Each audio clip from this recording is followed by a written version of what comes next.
Halo Sobat Imajiner, apa kabar? Semoga baik-baik saja ya. Kali ini kita berkenalan dengan dua sosok hebat pendiri Toyota, yaitu Sakichi Toyoda dan anaknya Kiichiro Toyoda.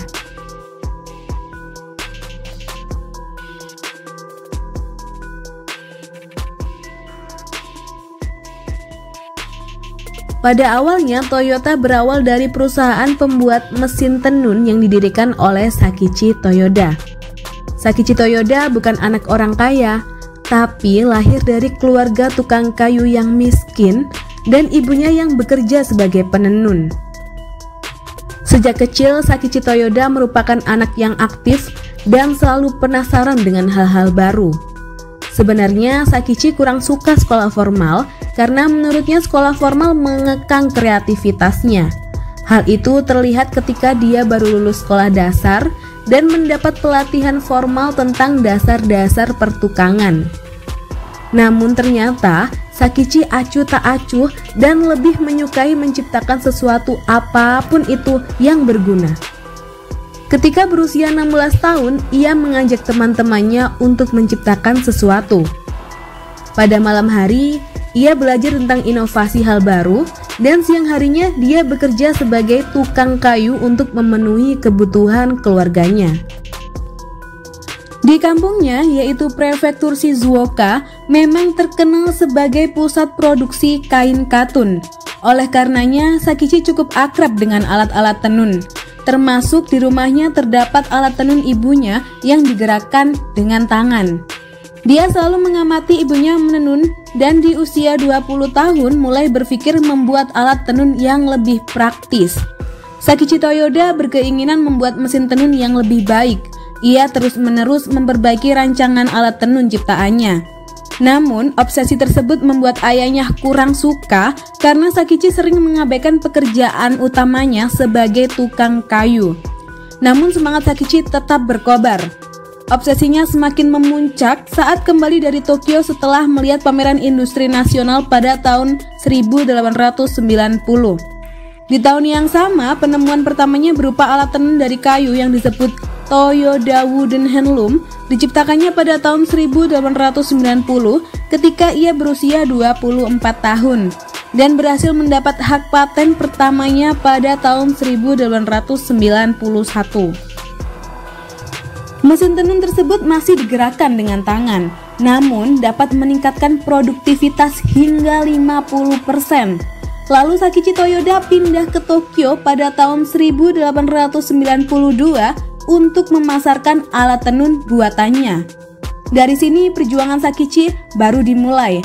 Pembeli alat tenun ciptaannya hanya sedikit karena industri tekstil skala kecil tidak mampu membeli alat tenun buatannya dan untuk skala besar menggunakan mesin tenun listrik yang waktu itu masih harus diimpor dan harganya mahal.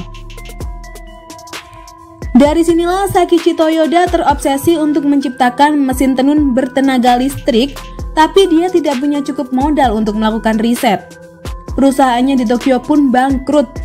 Di usia 26 tahun, yaitu pada tahun 1893, dia menutup bisnisnya dan kembali ke kampung halamannya. Istri pertama Asako meninggalkannya karena tidak tahan melihat Sakichi Toyoda terlalu terobsesi terhadap ciptaannya yang membuat uangnya habis seketika hanya untuk riset. Sakichi tinggal bersama pamannya dan membangun kembali mimpinya dari awal, namun dengan visi yang lebih luas lagi. Dia menikah lagi dengan Tami dan dikaruniai anak laki-laki bernama Kiichiro Toyoda yang kelak di tangannya akan lahir perusahaan otomotif terbesar dunia bernama Toyota. 4 tahun setelah pulang kampung, Sakichi Toyoda menyelesaikan mesin tenun otomatis impiannya. Lalu, dia mendirikan cikal bakal perakitan mesin tenun, yakni Toyoda Automatic Loom Works Limited pada tahun November 1926. Sakichi menjual hak paten mesin tekstil otomatisnya kepada Platt Brothers & Co Limited dari Inggris, Britania Raya. Setahun kemudian, Sakichi Toyoda meninggal pada tanggal 30 Oktober 1930 di usia 63 tahun. Hasil penjualan hak paten tersebut digunakan untuk membantu anaknya Keiichiro Toyoda dalam pengembangan divisi otomotif.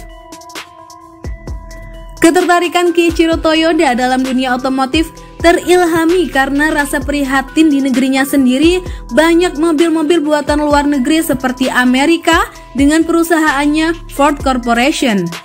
Lalu Keiichiro Toyoda pergi ke Eropa dan Amerika Serikat untuk mempelajari seluk-beluk mobil dan permesinan. Pada tahun 1933, ia berhasil mendirikan bagian otomotif di perusahaan tenun sang ayah. Tahun 1934, berhasil menciptakan mesin tipe A pertamanya, dan pada tahun 1936 berhasil mengerjakan prototipe bernama Toyoda model AA Sedan, AB Patent, dan truk GA. Hingga akhirnya Keiichiro merubah nama Toyoda menjadi Toyota dan memberanikan diri untuk membentuk unit baru bernama Toyota Motor Company pada 1937. Pada tahun 1940-an, Toyota terus meningkatkan produksi dan berhasil memproduksi 100.000 kendaraan. Namun, pasca perang setelah Jepang luluh lantah oleh bom atom merupakan hal yang tersulit bagi Toyota.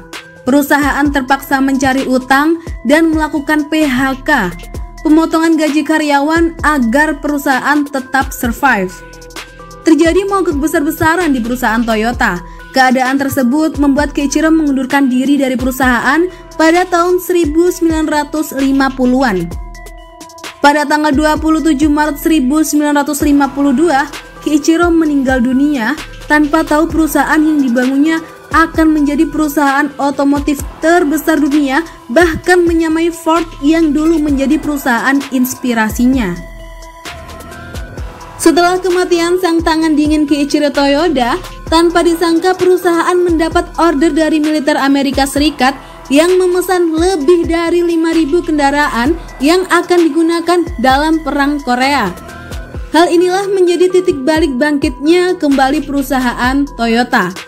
Toyota mendirikan divisi penjualan secara terpisah yang tugasnya membuka dealer, meningkatkan ekspor, hingga membidik pasar Amerika Serikat. Pada tahun 1957, mobil Jepang pertama yang masuk ke Amerika Serikat adalah Crown buatan Toyota.